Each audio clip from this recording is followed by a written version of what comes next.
And I am prohibiting any police officer to take pictures of these victims. Respect this committee. I will not hesitate to use the powers of this committee to hold in contempt and even to arrest those people who are taking pictures here. No one can take pictures inside or outside if you are not part of the media.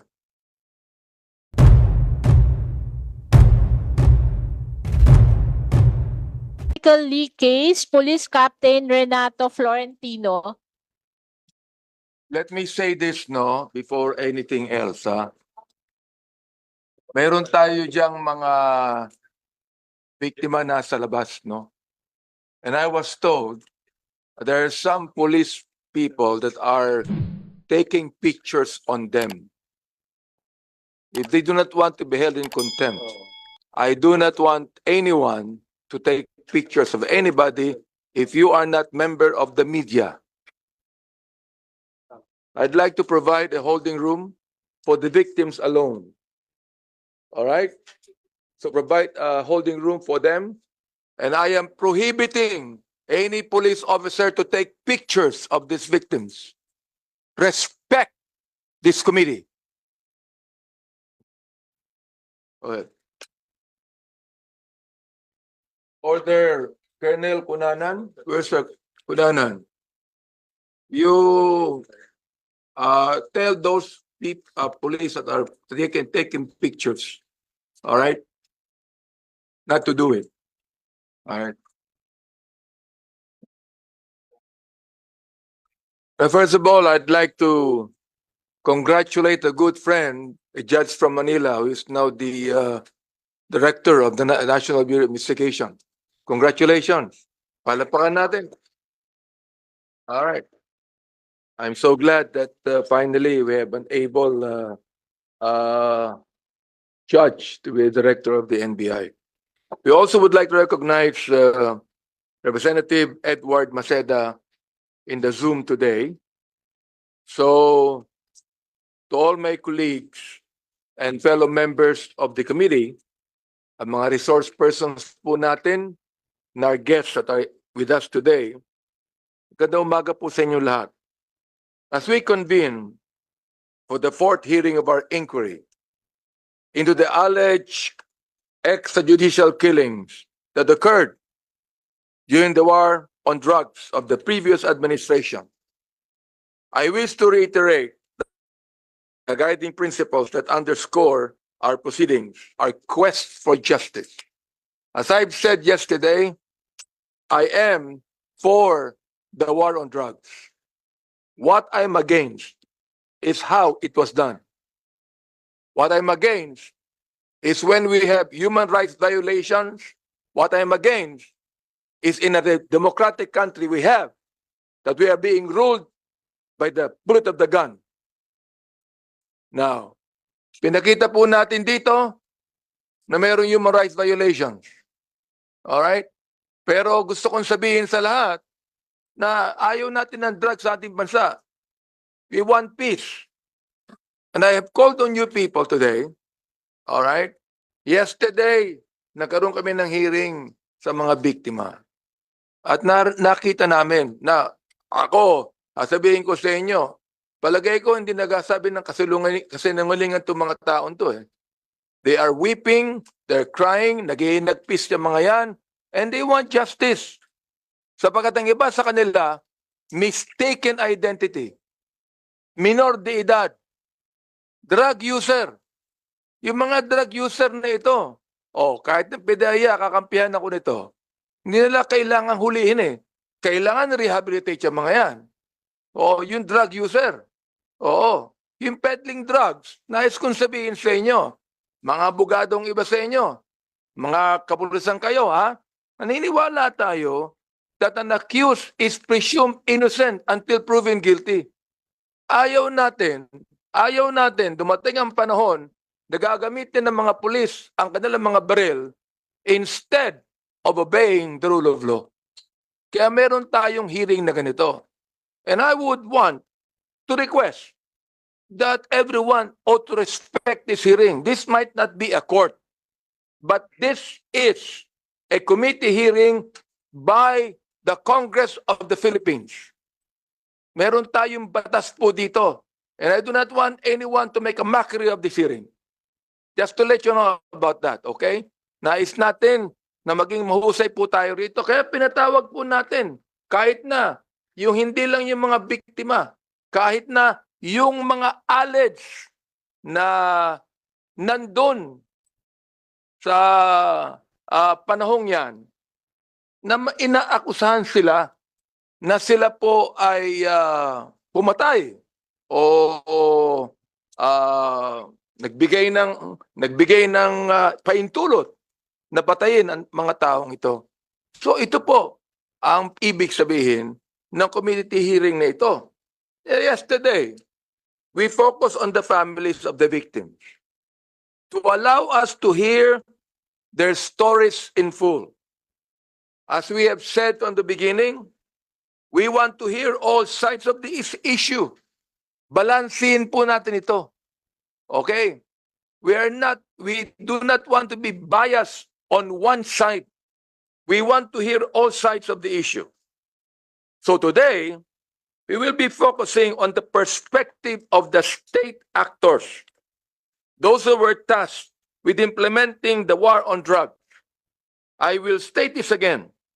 It is imperative that we maintain fairness and impartiality, ensuring that all sides are heard. This is essential for the integrity of our inquiry. This is vital if we want to obtain true justice. During these hearings, we do not want to downplay the threat posed by illegal drugs. We recognize that illegal drugs are a significant problem in our society. The scourge of illegal narcotics has ruined lives and destroyed families. This representation believes it is a challenge that continues to demand decisive action. And for the record, hindi lang po ako human rights advocate. Ako din po ay anti-illegal drugs advocate.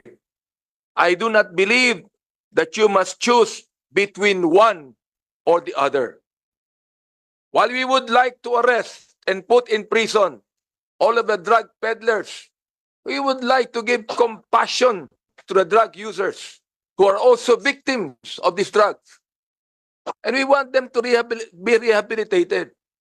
Ang nakapagtataka dito, bakit yung mga drug lords at mga drug traffickers na kayayaman, hindi napapatay? Oh, kayong mga generals, alam niyo yan, nakakulong at ginagamit pa ang kulungan bilang opisina to peddle on drugs. That is what we're after here. Bakit ang napapatay yung mga mahihirap? Bakit ang napapatay yung hindi kaya mag-hire ng mga magaling na abogado? Yun po pinagtataka ko eh. Di ba? I mean, lahat tayo, nakikita po natin ito. Hanggang ngayon, nawawala na ba yung drug trafficker sa atin? Hindi. Sapagkat kung wala na lahat yan, baka wala ng drugs yun sa atin. Pero bakit sa 2 taon ng current administration, marami pa rin nahuhuling drugs? And this time, they're smuggled. Ibig sabihin, dumadaan sa Bureau of Customs yan. Lumalabas. Sinong umahawak niyan? Kaya alam niyo mga kaibigan, hindi ho matatapos ang hearing na ito. At ipinangako ko kahapon, tatapusin po natin ito. Ano man ang mangyari. Alright. So, our desire to save lives must go hand in hand with the respect for the lives of everyone, including the accused. Oo. These are the foundations of our democracy, and they must guide all our actions as a state. The House Committee on Human Rights is leading these hearings because it is our duty to ensure that justice is served.